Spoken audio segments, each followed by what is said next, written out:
Nothing in life is to be feared. It is only to be understood. Marie Curie, Nobel Prize winner. Welcome to Retirement Mentorship, your mentor to and through retirement. I'm your host, Freeman Lindy, Certified Financial Planner. Today we examine the risk of investing. I use that in quotes because so many people misunderstand what risk is and what it's not. That's coming up on the Retirement Mentorship podcast.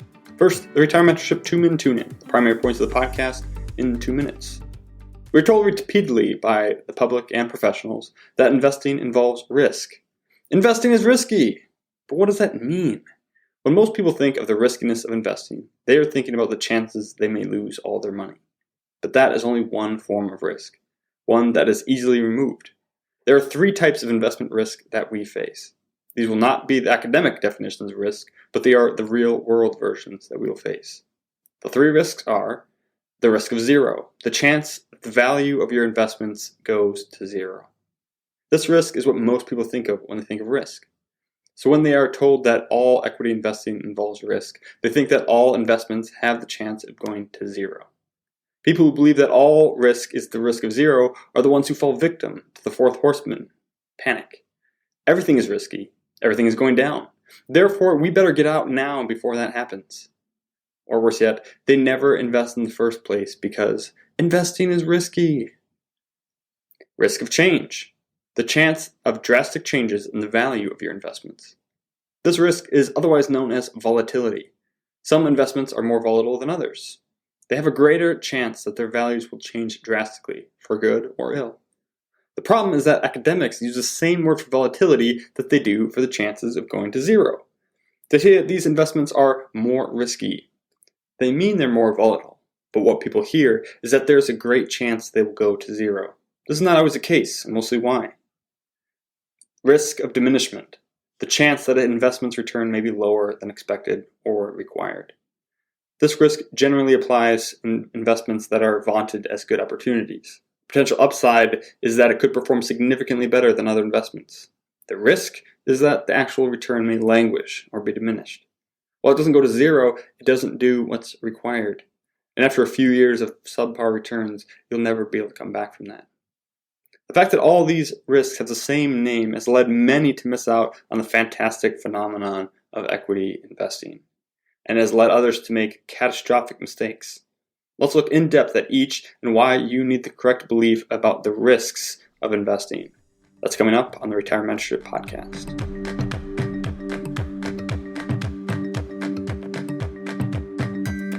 What about the risk? I am an equity evangelist. I believe wholeheartedly in the ownership of the great companies of the United States and the world. I believe that everyone, armed with a plan, a partner, and proper beliefs, should own parts of these amazing companies. Everyone should be equity investors. I spread the good news of great joy that comes from a lifetime of equity ownership. I am an equity evangelist. Here's a fun exercise. Find out what the S&P 500 index was worth on your birthday compared to what it is today. For context, you can find prices back as far as January 1928 when the value was at $17.76. As I write this, the S&P 500 index is just about to break 4,000. Put your birth date firmly in your mind. Now guess what the S&P 500 was worth on that day. Go ahead, I'll give you a minute. Firmly place that number in your mind, what you think the S&P 500 was on the day you were born. Now use the link in the show notes to find the index's historical price on your birthday. You're going to find that you were way off. I'm 30, so when I did this I thought, it was $18 back in the 20s and it's $4,000 today. If this was a straight line, I'm looking at 30 years ago out of 90. Then it would be about $2,700 on my birthday. But compounding means that it has grown a lot in the last few decades, so I can't just take a third of it. I'll cut that in half and I'll guess $1,500. I think it was $1,500 on my birthday. What did you guess? On my birthday, about 30 years ago, the S&P 500 was $397. $397. It's now $4,000. That's a 10x return. And that doesn't include dividends. Use a second link in the show notes to pull from one of my favorite tools, the S&P 500 with dividends calculator. On On that site, you can pick the month and year of your birthday and show the total annualized returns with dividends reinvested. If you do that for me, the 397 that I started with would have turned into over 8,000. It's amazing. And that's just the S&P 500. A principally planned portfolio would have performed even better over that time, turning 397 into over 12,000. Equity investing is amazing. Compounding, the eighth wonder of the world. Everyone should be equity investors as long as they can follow the 7 pillars of victory. And that's just for 30 years old. Even those approaching or in retirement should own copious amounts of equities. Most retirees only have 30 to 50% of their portfolio in equities. But if you're in retirement, or your parents are, and the retirement portfolio is not at least 70% equities, then you need to give me a call. That's right, retirees should have 70 to 80% of their retirement in equities. That's not a recommendation to invest heavily in equities. That's an admonishment to speak with me if you're not. You're missing out on the greatest wealth building and wealth preserving tool ever invented, the publicly owned company. I'm an equity evangelist. But no matter who I talk to about equity investing, the pushback is always the same. Equity investing is risky. I can't take the risk. What about the risk? So what about the risk? It is risky, but not in the way you probably think. So let's look at the risks of investing. First, when we talk about investing here, I'm talking about long-term, principled, and disciplined investing. We are not talking about speculating or equity trading, which we'll discuss in another episode. Those have their own sets of risk. We are talking about creating a financial plan, building an ownership portfolios of the best companies in the world, and sticking to that plan. Let's talk about the risks of equity investing. There are 3. 1, the risk of zero. 2, the risk of change. And 3, the risk of diminishment. The risk of zero, the chance that the value of your investments goes to zero. We've all seen it. Stories of people who invested and lost everything. Visions of WorldCom, Enron, and others. The worst case scenario. Imagine scraping and saving and investing for years and years, decades even, only to wake up one day and see a big fat zero in your account. For many investors, this is their biggest fear and worst nightmare. The risk of losing everything in the stock market. The risk of it all going to zero. But how likely is this risk? What are the chances that your investments can go to zero? Depends on what you invest in, of course. If you're invested in individual companies, this is a genuine risk. If you have a bunch of your retirement in company stock, or have a significant portions in other companies' publicly traded stock, your investments could go to zero. Companies do fail, even the big ones. Remember Blockbuster, Circuit City, Toys R Us, and Kodak? And of course, startups and other speculative investments fail all the time. If you're invested in single companies or speculative startups, you are at the mercy of the risk of zero. The solution to this risk in this situation is to diversify. It's that easy. If you want to avoid this risk, don't own single stocks and don't speculate. If you have 2,500 companies spread across multiple mutual funds, the risk of zero is all but eliminated. Even if 10 of those companies fail and go to zero, that's 0.4% of your investments. You won't even notice. If you are properly diversified, you eliminate the risk of zero. Can I even say that? Surely I can't guarantee that, right? There's still a chance that the economy will tank and everything will go down. Many people hold cash, CDs, bonds, and gold because of the fear of this risk. What if the economy goes down and all the stocks plummet? Let's go there for a minute. Picture this. You're diversified across 2,500 of the biggest and best companies in the US and the world. They are the best run, employing the top talent globally. They are the best financed, owning cash, real estate, and intellectual property, amounting to a stellar balance sheet. They have the best products and offer the best services that we all enjoy and use. And you are part owner in 2,500 of them. And they all go to zero. There's only one thing that can make this happen. Total global collapse. If that happens, and the equity of all those companies turns to nothing, how are your corporate bonds going to fare? That guaranteed interest rate is guaranteed to be nothing. What about CDs? When all the banks have failed, Are your safe CDs going to be worth anything? Certificates of depression. How about cash? Cash is safe. In a total global collapse, where are you going to spend it? Surely gold will end up being the currency. We will revert back to the true gold standard. Are you going to be wanting to lug around that heavy gold when the world is falling apart? In the event of total global collapse, there are only two things you should be invested in: bullets and baked beans. Ammunition for the global guerrilla warfare, and canned food for when the economy is no longer producing it fresh.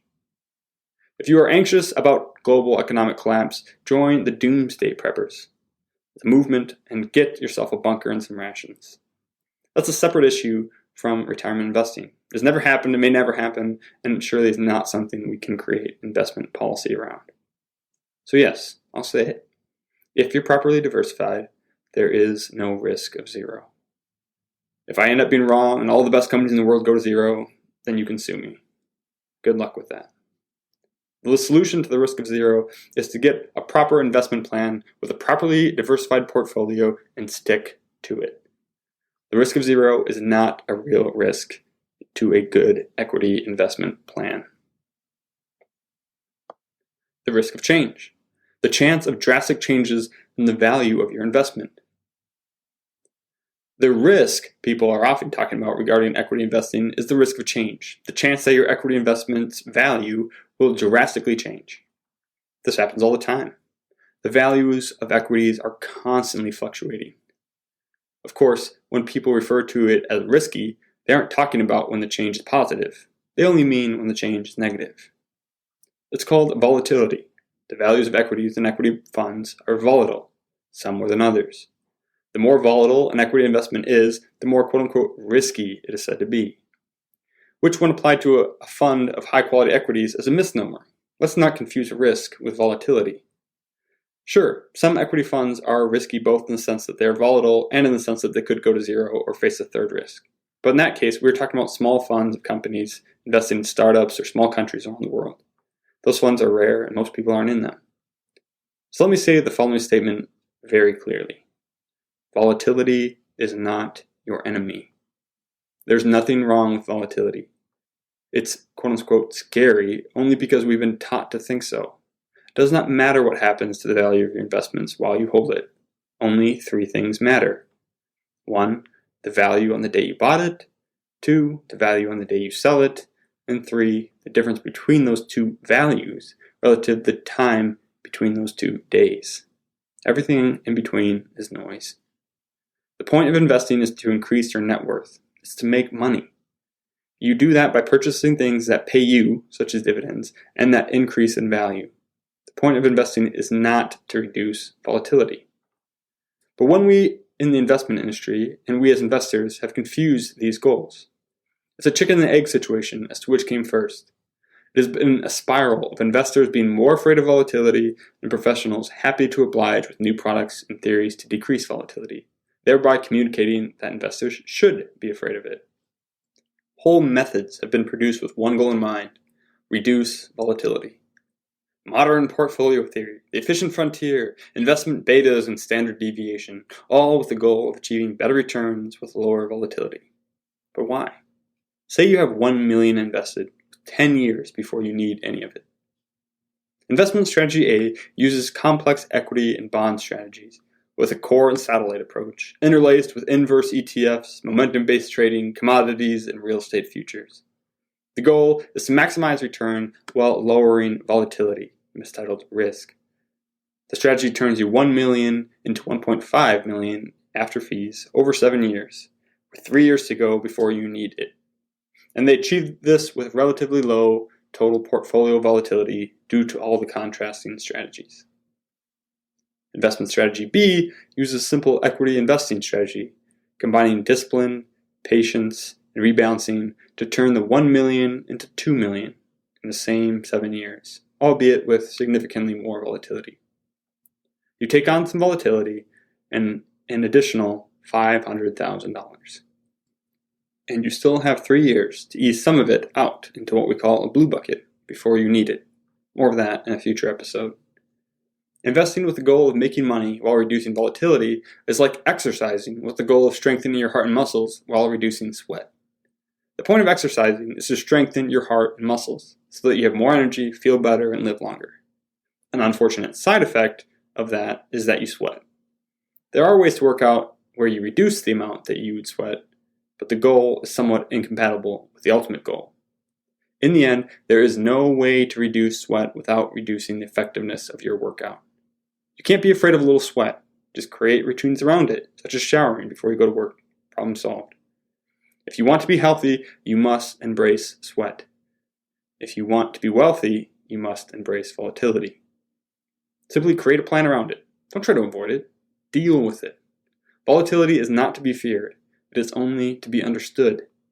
We'll do a future episode on creating an investment plan that deals with it instead of trying to avoid it. Risk of diminishment. The chance that an investment's return may be lower than expected or required. The last risk is somewhere in the middle. It's not quite the risk that your investments will go down to zero, which you can eliminate, and it's not quite volatility, the ups and downs in the market, which can be planned around. The risk of diminishment is this. What if the investments go down and take forever to come back? The quick downside of volatility with a slow upside.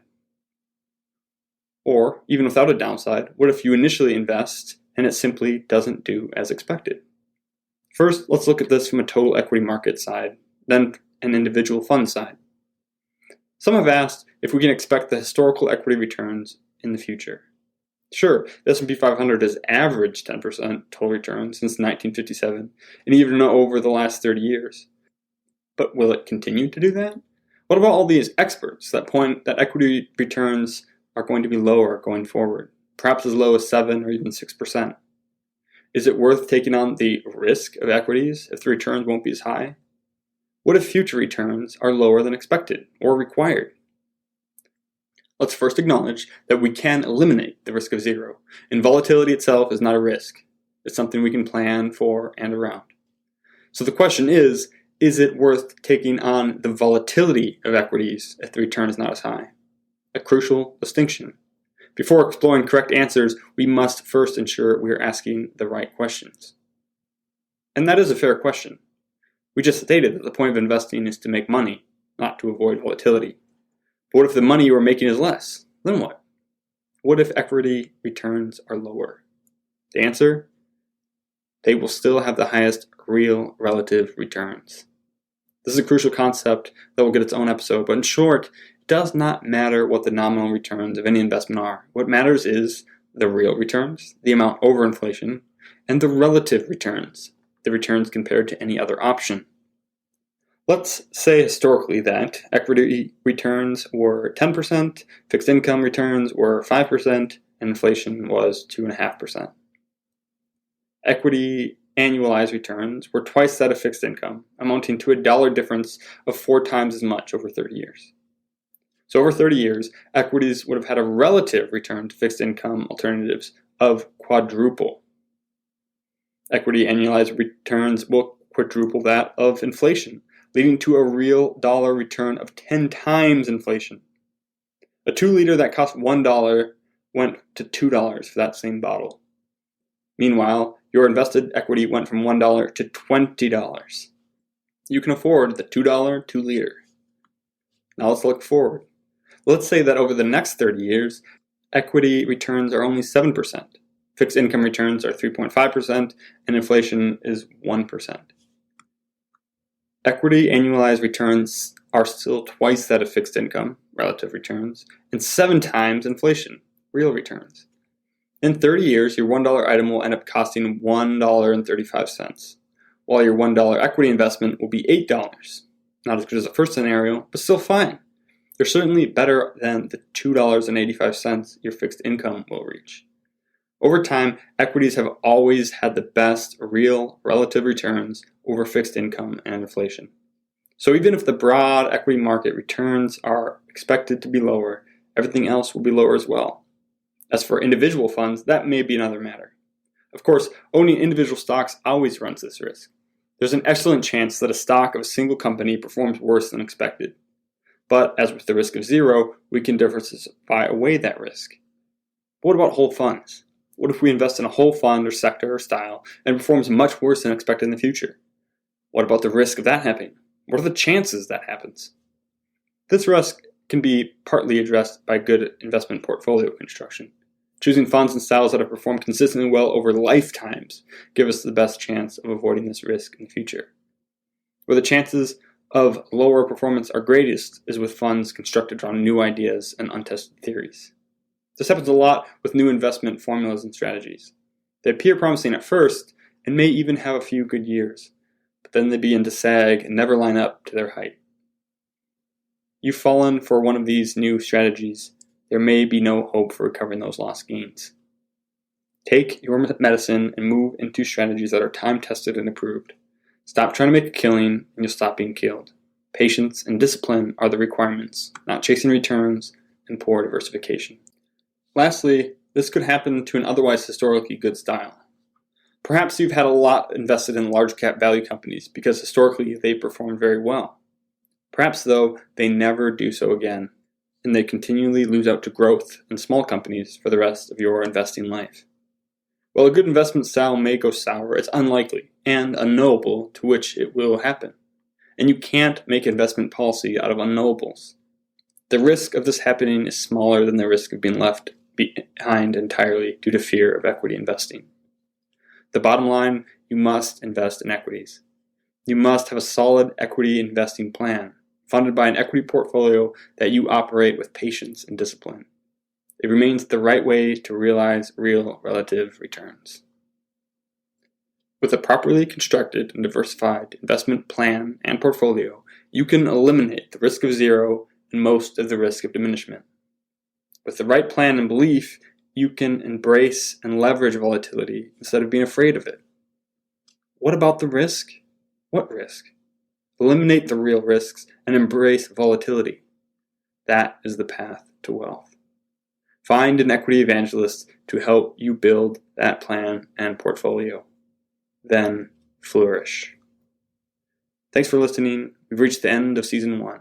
We'll be back in May with another season to help you build your belief in financial planning and wealth building.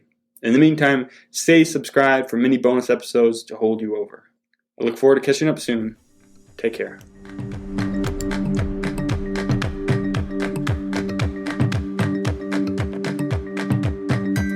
This podcast is educational only and is not intended to be investment, legal, or tax advice, or recommendations, whether direct or incidental. Again, this is not investment advice. Consult your financial, tax, and legal professionals for specific advice related to your specific situation. Never take investment advice from someone who doesn't know you and your specific situation. All opinions expressed in this podcast are the opinions of the speakers expressing them. All performance referenced is historical and is no guarantee of future results. All indices are unmanaged and may not be invested into directly. Retirement Mentorship is not affiliated with or controlled by any registered investment advisor, broker-dealer, or other financial services company.